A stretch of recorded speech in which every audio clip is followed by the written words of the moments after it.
अस्सलाम वालेकुम नाज़रीन, आपके program mind and body with doctor Shah के साथ आपका मेज़बान डॉक्टर आसिम शाह हाजिर है। नाज़रीन, जैसे पहले हमने अर्ज़ किया था कि इस महीने हम बात करेंगे बच्चों के अमराज, ख़ासकर बच्चों के साइकियाट्रिक अमराज के बारे में। तो आज हमारा टॉपिक है चाइल्डहुड एडिक्शन, यानी कि एडिक्शन या इस किस्म की बीमारियाँ जो बच्चों में होती हैं।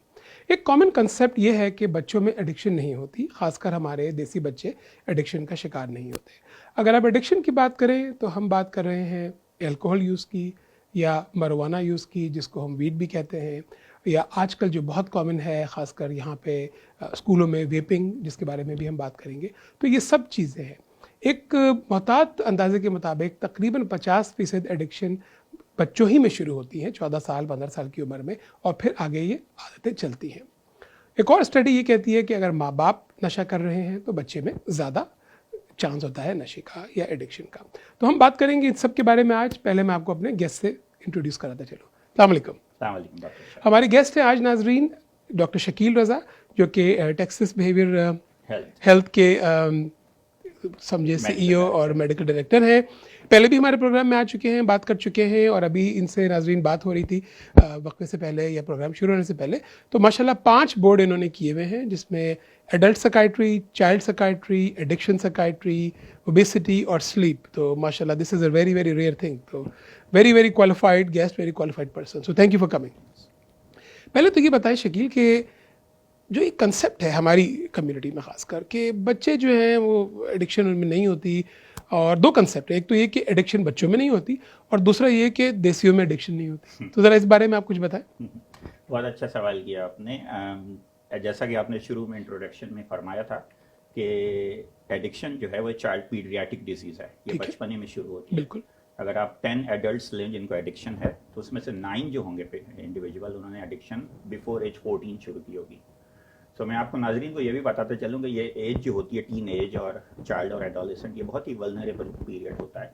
क्योंकि होता ये है कि आपका ब्रेन जो है उसके अंदर एक रिवॉर्ड और प्लेजर का सेंटर है। वो सेंटर होता है वेल डेवलप इन टीन्स के अंदर। ठीक है। जबकि जो आपका फ्रंटल लोब है, जिसको आप इस तरह समझें कि ये ब्रेक्स लगाता है आपके इम्पल्सिस को, जो गलत भी हो आदतें हैं वो हो, उसको वो डेवलप होता है, मेच्योर होता है जाके अराउंड एज 24-25। ठीक है। तो आप थिंक अबाउट दिस के एक आपके पास इंडिविजुअल है जिसका रिवॉर्ड सेंटर वेल डेवलप है, और वो लेकिन कोई चेक नहीं है, वो चेक एंड बैलेंस रखने वाला पोर्शन जो है वो अभी इमेच्योर है। तो गाड़ी है, एक्सीलेटर है, ब्रेक नहीं है। बिल्कुल। तो होता ही है कि जब वो क्यूरोसिटी में एक्सप्लोर करने के लिए पीयर प्रेशर की वजह से जब एडिक्शन शुरू करते हैं, तो फिर उनका हुक्ड अप होना जो है बहुत ज़्यादा ईजिली होता है एज कम्पेयर टू कोई मेच्योर एडल्ट करे। ठीक है। तो ये तो एक बड़ी आपने ख़तरनाक बात बताई कि ये इसी तरह आप एग्जांपल जैसे मैंने कहा कि आपने गाड़ी दे दी है बच्चे को जिसमें कोई ब्रेक नहीं है, तो दैट्स वेरी सीरियस। तो ये बताएं कि दो चीज़ें, एक तो ये कि जो कंसेप्ट है कि देसी एडिक्शन का शिकार नहीं होते, शराब नहीं पीते, अल्कोहल नहीं लेते, marijuana, इसमें कितनी सदाकत है या नहीं है? ये एक मिथ है जी। एडिक्शन जो है एक डिजीज़ है जिसका ताल्लुक नहीं है कि किसी रंग, नस्ल, ज़बान या मज़हब से। ठीक है। ये किसी भी इंडिविजुअल को हो सकती है। इसमें अगर आपके पास जीन्स हैं और इन्वायरमेंटल रिस्क फैक्टर मौजूद हैं तो आप हाई रिस्क पर हैं एडिक्शन के लिए। लेकिन आई थिंक फ़र्क ये होगा कि देसी उसको छुपाने की कोशिश ज़्यादा करेंगे as opposed to the local community. क्यों? क्योंकि हम लोग उसको ज़्यादा बुरा समझते हैं ऊपर ऊपर से, यही होता है। होता ही है कि बहुत अच्छा सवाल किया आपने। मैं नाजरीन को ये बताऊं कि एडिक्शन की डेफिनेशन क्या है, एडिक्शन है क्या। एडिक्शन को एएसएम जो है हमारी American society of addiction medicine इस तरह डिफाइन करती है कि it is a chronic primary brain disease like any other physical illness. For example diabetes को आप ले लें, हाई ब्लड प्रेशर को ले लें, तो जो लॉन्ग टर्म डिजीज़ होती है उसमें रिमिशन भी होते हैं, रिलैप्स भी होते हैं, और जाहिर है कि जब लॉन्ग टर्म डिजीज़ है तो इसकी कोई ट्रीटमेंट भी होगी, कोई प्रिवेंशन भी होगी। तो हमारे यहाँ कॉन्सेप्ट ये है कि एडिक्शन जो है वो बेसिकली एक स्टिग्मा है, वो एक क्रिमिनल बिहेवियर है, बिल्कुल, एक मोरल वीकनेस है, किसी गुनाह की सजा है, तो जिसकी वजह से होता ही है कि उसको अंडर द कारपेट डाला। और इस वल्नरेबल पीरियड में आपको बहुत यानी इंपॉर्टेंट चीज़ ये है कि एडिक्शन में like any other disease early intervention makes the difference. और इस केस में चूंकि जैसा कि मैंने एग्जांपल दी कि रिवॉर्ड सेंटर बहुत ही मेच्योर और वेल डेवलप है, तो वो बच्चा जो है हुक्ड अप हो जाएगा बहुत क्विकली। बिल्कुल। तो और उसके नतीजे में होता ये है कि जो एडिक्शन आप जैसा कि आप जानते हैं कि वो सिर्फ एक ड्रग तक महदूद नहीं रहती। सही। पॉली सब्सटेंस बिल्कुल, वो एक ड्रग जो भी है वो गेट कीपर होती है, उसके बाद फिर दूसरी से तीसरी और आगे सिलसिला चलता है। अच्छा, बच्चों में कौन कौन सी ड्रग्स कॉमन है और ये भी बताएं कि हमारी कम्युनिटी में कोई फ़र्क है और लोगों की निस्बत और कम्युनिटीज़ की निस्बत? सो नाइडा जो है national institute on drug abuse, वो हर साल जो है सर्वे करता है ठीक है। 8 ग्रेडर, 10 ग्रेडर और 12 ग्रेडर से, और उनसे ये सवाल पूछा जाता है कि कौन सी ड्रग्स वो यूज़ कर रहे हैं और पिछले एक साल में कितनी कौन कौन सी ड्रग्स उन्होंने यूज़ की हैं। तो आपको ये जान के हैरत होगी कि जो 12 ग्रेडर हैं अक्रॉस अमेरिका, तमाम रंग, नस्ल, जबान, मजहब के बच्चे, उन्होंने कहा टीनेजर्स ने कि 35% बच्चों ने हफ्ते में 4 दफ़ा वीट पी है, which is marijuana। Which is marijuana. ठीक है। इसी तरह तकरीबन 35% ने, यानी एवरी 1/3 ने कहा कि हम अल्कोहल पीते हैं। ठीक है। 15% बच्चों ने कहा कि वो वेपिंग करते हैं, और तकरीबन 10% बच्चों ने कहा कि वो निकोटीन पीते हैं, और तकरीबन 3% से लेके 1% के दरमियान बच्चों ने बताया कि वो कोकेन भी करते हैं, ओपियाइड्स भी करते हैं, बाकी भी ड्रग्स करते हैं। तो विच मीन्स कि एक एपिडेमिक है। और आपको ये भी मालूम होगा कि 70,000 से ज्यादा लोग हर साल इस कंट्री अमेरिका में ड्रग एक्सीडेंटल या ड्रग ओवरडोज में मारे जाते हैं। बिल्कुल, बहुत खतरनाक। और अगर 4 लीडिंग कॉज ऑफ डेथ की आप बात करें, टॉप 10 जो लीडिंग कॉज हैं डेथ के टीन एज में, यानी कि between the age of 15 to 24, तो नंबर 1 है motor vehicle accident, number 2 suicide, homicide, और उसके नंबर 4 है ड्रग्स ओवरडोज। लेकिन अगर आप नंबर 1 जो कॉज है, जो कि एक्सीडेंट, जो कि मोटर व्हीकल एक्सीडेंट, उसमें भी ड्रग्स, अल्कोहल, एग्जैक्टली। चारों जो अगर आप थिंक अबाउट दिस, और सुसाइड में भी होती है, और ये चारों कॉज जो हैं ये प्रिवेंटेबल हैं। ठीक ठीक। तो चले, आपने जो जिक्र किया, आपने कहा कि 35% लोग जो हैं, ये 35% लोग अल्कोहल बच्चे करते हैं, उसके बाद मरवाना, और उसके बाद फिर वेपिंग। चलिए स्टार्ट करते हैं मरवाना से। पहले तो ये बताएं कि लोगों को ये बताएं, मरवाना, हशीश, चर्स क्या है, कैनबीज, फर्क बताएं। देखिए, एक तो इम्पोर्टेंट चीज़ तो ये है कि एक अनफॉर्चुनेटली या फॉर्चुनेटली आप कह लेंगे, ड्रग्स का लीगल होना जो है ना, क्योंकि मैरिजुआना लीगल हो रही है कुछ स्टेट्स में हो चुकी है, तो इसका ये मतलब नहीं कि वो सेफ है। आपको ये जान के हैरत होगी कि निकोटीन, जो कि बिल्कुल ही सिगरेट जो है, वो लीगल है। कितनी डेथ्स होती है? लेकिन 500,000 लोग हर साल अमेरिका में सिगरेट स्मोकिंग की वजह से मारे जाते हैं। सही। और चाइना में ये नंबर है 1 मिलियन। तो ड्रग का लीगल होना, ये मैरिजुआना का लीगल होना, अल्कोहल से बिल्कुल सही बात है। बिल्कुल। तो जो कैनबिस है, जो कॉमनली स्ट्रीट पे अवेलेबल है, वीट कहते हैं स्ट्रीट पे, वीट कहते हैं, वो इतनी पोटेंट है आज के जमाने में as compare to 10-20 years ago. ठीक। इसकी एक बहुत ही खतरनाक सिंथेटिक फॉर्म आई है, जिसको कुश या सिंथेटिक मैरिजुआना, बाद लोग उसको स्पाइस, K2 भी कहते हैं, वो कर देती है ग्रॉस साइकोसिस। और जिसमें कॉमनली, मैं तो अपने इन पेशेंट यूनिट में कम से कम एक बच्चा रोजाना आता है जो ग्रॉसली साइकोटिक है, जिसने वीट जाके वहीं से ली थी जहां से वो, लेकिन उसे मिल गई कुछ सिंथेटिक हो गई, वो ठीक कुछ हो गई या पीसीपी आ गया उसमें। और नाज़रीन ये भी पता चले कि कुछ जो है वो आपके यूरिन ड्रग में डिटेक्ट भी नहीं होती, पता भी नहीं चलता कि वो है, और बहुत ही सिवियर है, और साइकोटिक जैसे आपने बताया कि बच्चा हो जाता है। अच्छा, ये बताएं कि पाकिस्तान में, जब जैसे हम पाकिस्तान में पहले थे, अभी भी हैं लोग, तो चर्स का जिक्र होता है, हशीश का जिक्र होता है, क्या फ़र्क है, क्या है, और वीट क्या है, मरवाना क्या है? सो मैरिजुआना जो है, जो यहाँ पे आजकल अवेलेबल है, इसेंशियली फर्स्ट ऑफ ऑल तो मैं आपको ये बताऊं कि कोई भी ड्रग आप यूज़ करें, यानी कोई भी रिक्रिएशनल एलिसिट ड्रग्स या रिक्रिएशनल ड्रग जिसको कहते हैं, वो यूज़ करें, उनका जो मैकेनिज्म ऑफ एक्शन है वो सेम ही रहता है। ठीक है। वो करती है कि वो रिवॉर्ड सेंटर में, वेंट्रल टेगमेंटल एरिया, न्यूक्लियस एक्कम्बल्स में डोपामीन को बढ़ा देती है। ठीक। जिसके नतीजे के अंदर जो है वो यूफोरिया आता है, पेशेंट हाई फील करता है, एकदम आपको अच्छा फील होता है, जो इंस्टेंट रिवॉर्ड। कोई भी ड्रग आप यूज करें, लेकिन इंटरेस्टिंगली होता ये है कि जब आप उसको कॉन्स्टेंटली ड्रग यूज करते रहते हैं तो बिल आखिर सिस्टम हाईजैक हो जाता है, डोपामीन की डिप्लीशन हो जाती है। सही। अब आपको ये भी मालूम होगा कि डोपामीन जो है वो इन्वॉल्व होता है फ्रंटल लोब को भी कंट्रोल करने में, और आपका जो लिम्बिक सिस्टम है, जहाँ से नाजरीन को ये बताएंगे, जहाँ से आपकी मेमोरी और इमोशंस कंट्रोल होते हैं। ठीक। तो ये सारा पाथवे जो है डिसरप्ट हो जाता है। तो होता ये कि किसी भी क्रॉनिक ड्रग यूजर से जब मैं ये पूछता हूँ कि ड्रग्स तुम्हारे लिए क्या करती हैं, तो वो कहेगा कि पहले तो मैं हाई होता था, अब मैं ड्रग जो है वो करता हूँ, लेकिन मैं हाई नहीं होता। इसको हम टॉलरेंस कहते हैं अपनी जबान में, और इसके नतीजे में क्या होता है कि वो हाई और हाई डोज लगाता है, जिसके नतीजे में बिल आखिर एक्सीडेंटल ओवरडोज होती है। अच्छा, ये बहुत देखने में आया कि लोग, जैसे जो मरवाना जो लगते हैं लोग, वो ज़्यादातर ये कहते हैं कि भाई हम इसलिए ले लेंगे, वी फील रिलैक्स, हम बहुत से रिलैक्स हो जाते हैं, फिक्रों से दूर हो जाते हैं, कोई गम नहीं, कोई फिक्र नहीं, क्योंकि वो नशे में पड़े हुए।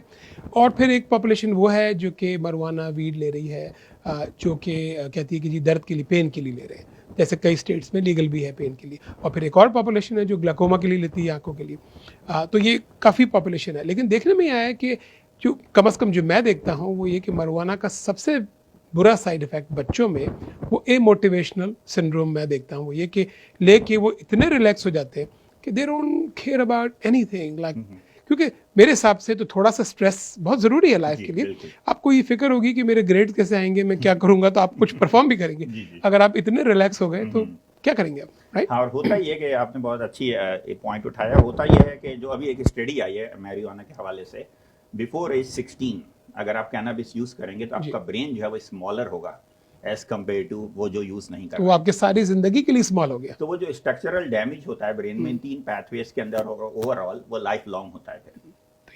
अच्छा, नाज़रीन को ये बताते चलें कि मरुआना को पाकिस्तान में जो लोग सिगरेट पीते हैं वो चर्स कहते हैं, और वो सिगरेट में मिला के लोग पीते हैं। और कई गांव में लोग भंग जो पीते हैं, दैट इज़ उसके जो पत्ते हैं उसको वो करके, तो इफेक्ट सबका आगे पीछे वही है। और मरुआना के बारे में एक चीज़ और ये कि मरुआना वो है जो कि कई अरसे तक आपके सिस्टम में रहती है, यानी कि अगर आप आज ख़त्म भी करें तो तकरीबन 1 महीने तक आपके बॉडी में रहती है, राइट? क्योंकि वो लिपिड सॉल्युबल होती है तो वो आपके फैट्स में चली जाती है। तो अगर आपका बॉडी मास इंडेक्स ज़्यादा है, यानी आप वो थोड़े से ओबीस हैं, तो वो तकरीबन 4 से 6 हफ्ते तक ज़्यादा रह आपके सिस्टम में डिटेक्ट होगी। ठीक है। तो नाजरीन, अभी हम बात कर रहे थे मरुआना की, चर्स की, जिसको हम लिक्विड फॉर्म में हशीश भी कहते हैं। अब हम बात करेंगे अगले अपने ब्रेक के बाद दूसरी ड्रग्स के बारे में। वक्फे के लिए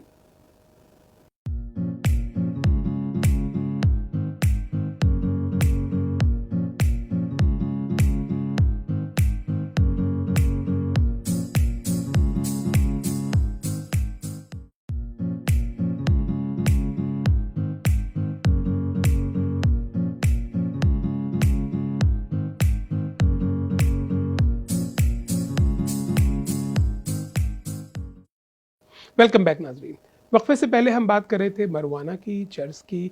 अब हम बात करते हैं मुख्तलिफ अदर जो हमारी एडिक्शन है। ये बताएं कि अल्कोहल, शराब, क्या देसी बच्चे पीते हैं, उसका शिकार है, क्या आप इस बारे में कहते हैं? जैसा कि मैंने पहले अर्ज किया कि जो बच्चे यहाँ ग्रो अप हो रहे हैं, यहाँ स्कूलों में जा रहे हैं, वो उतने रिस्क पर हैं जितने और लोग हैं यहाँ के और बच्चे हैं।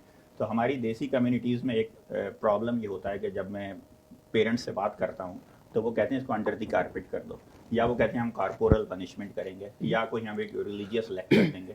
मैं अपने सारे पेरेंट्स को ये अर्ज करूँगा कि ये एक डिजीज़ है, इसको एक डिजीज़ की तरह लें। ये कोई मॉरल वीकनेस या कोई, जैसा कि मैंने पहले कहा, कोई क्रिमिनल बिहेवियर नहीं है। तो होता ये है कि पेरेंट्स उसको इग्नोर करते हैं, वो हार्श पनिशमेंट करके वगैरह चीज़ें यूज़ करके एक्सेप्ट करना चाहिए। हाँ। और एक्सेप्ट जब तक आप नहीं करेंगे आप उसका इलाज नहीं कर इलाज सकते। नहीं करवा एक्सेप्टेंस सबसे पहले। अच्छा, ये बताएं कि साइन सिम्टम्स माँ बाप क्या देखे मरुआना के, अल्कोहल के, मतलब कैसे आपको शक हो? अब ऑब्वियसली आप टेस्ट तो बच्चे को नहीं करेंगे हर वक्त, तो आपके क्या साइन सिम्टम्स होंगे जो आपको देखेंगे कि भाई ये हो? तो बिल्कुल, बहुत अच्छा सवाल किया आपने। तो टीन्स के अंदर पेरेंट्स ये देखें सबसे पहले कि अगर उनके नए फ्रेंड्स बनना शुरू हो गए, पुराने फ्रेंड्स से वो दूर हो गए, ठीक है, और रात को देर में घर आ रहे हैं, वो सोशली आइसोलेटिव हैं, विथड्रॉन हैं, अपने कमरे में रहते हैं, ठीक है, स्मेल आ रही है वियर्ड सी, मरुआना की तो काफी स्मेल स्ट्रांग आईज में अक्सर होता है कि रेड आईज हो रही हैं, ठीक है, स्कूल में डिक्लाइन हो गया है, पिछली जो एक्टिविटीज जिसको वो एंजॉय करते थे अब उन्होंने छोड़ दिया है, पैसे खर्च हो रहे हैं अनवांटेड, जो समझ नहीं आ रहा कहाँ जा रहे हैं, घर से पैसे गायब हो रहे हैं। और कॉमनली ये भी देखा जाता है जैसे नारकोटिक्स हैं, तो मेडिकेशन कैबिनेट जो है वहाँ से पिल्स गायब हैं, अगर सब मिला के, क्योंकि कॉमनली होता है कि ग्रैंड पेरेंट्स को पेन्स के इशू हैं या कोई बेंजोडाज़ेपिन वगैरह ले रहे हैं, तो वो पिल्स वो बच्चे वहाँ से हासिल कर लेते हैं। तो अपनी मेडिकेशन कैबिनेट को भी सिक्योर कीजिए। इसके अलावा मैं पेरेंट्स को ये कहता हूँ कि एक तो सब फर्स्ट ऑफ ऑल के अपनी अप्रोच थोड़ी सपोर्टिव रखिए, लेकिन उसके साथ साथ कुछ चीज़ों को आप कंट्रोल कर सकते हैं। मिसाल के तौर पे मैं उनको कहता हूँ भाई 5 C's हैं जो उनको मैं समझाने के लिए कहता हूँ कि ये आपके कंट्रोल में है। Computer access, cash, credit cards, curfew time, car key, cell phone access, ये 5 C's जो हैं, थोड़ा सा इनको एक्सप्लेन करें। हाँ, मैं ये बताना चाहता हूँ कितना कैश दें। हाँ, ये ना प्रिविलेजेस हैं, ठीक है। तो आप अगर फॉर एग्जांपल बच्चा इन्वॉल्व हो गया है एडिक्शन में, तो आप उसके बाद ये कहेंगे कि अब जो है ना ये 5 थिंग्स जो है ना ये प्रिविलेजेस हैं, ये आपको अर्न करने होंगे अगर आप सोबर हो, ठीक है। तो इसके लिए आप घर में होम ड्रग स्क्रीन भी कर सकते हैं, नॉट एज अ पनिशमेंट और anything. And under 18 you can do anything in this country for kids because you are the one who is responsible. तो इस जरिए आप बिहेवियर को मॉडिफाई कर सकते हैं, ठीक है, सही है। अच्छा, ये बताएं कि कर्फ्यू की आपने बात की, तो आप चाइल्ड साइकियाट्रिस्ट भी हैं और एडिक्शन साइकियाट्रिस्ट भी हैं, तो ये बताएं कि बच्चों के लिए क्या कर्फ्यू का टाइम होना चाहिए? कई लोग कहते हैं 10 बजे, कई लोग कहते हैं 9 बजे। I am talking about adolescents, 13 साल से 18 के दरमियान जो बच्चे, क्योंकि बड़ी वल्नरेबल एज होती है।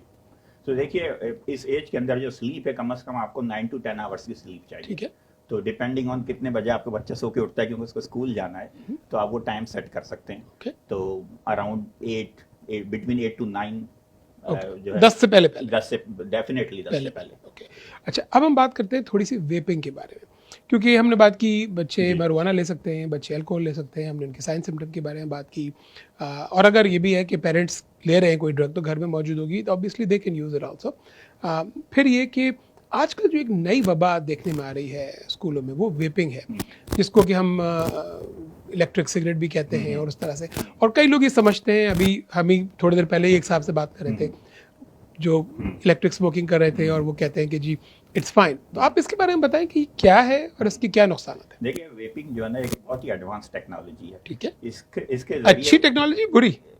अब मैं ये कहूंगा कि टीन एज में होता ही है कि बच्चे वेपिंग के जरिए ना निकोटीन और कैनाबिस को यूज कर रहे हैं। ओके। और वेपिंग की वजह से होता है कि एक तो वो हीट अप कर देते हैं सब्सटेंस को, दूसरा ये वीट को और निकोटीन को, उसके बाद वो बहुत ही हाई कॉन्सेंट्रेशन में जो है आपकी बॉडी में जाती है, जिसके नतीजे में आपको पता है कि एडिक्शन की किसी भी सब्सटेंस के लिए एडिक्टिव होने के लिए खास खुसूसियत ये होनी चाहिए कि वो जल्दी से आपको हाई करते हैं, रैपिडली, जितनी जल्दी करेगी उतना आपको एडिक्शन होगी, और उसके बाद हीट अप कर देती है, जिसकी वजह से ना लंग्स इंजरी के बहुत केसेस हैं और कई डेथ्स के भी हैं। बिल्कुल।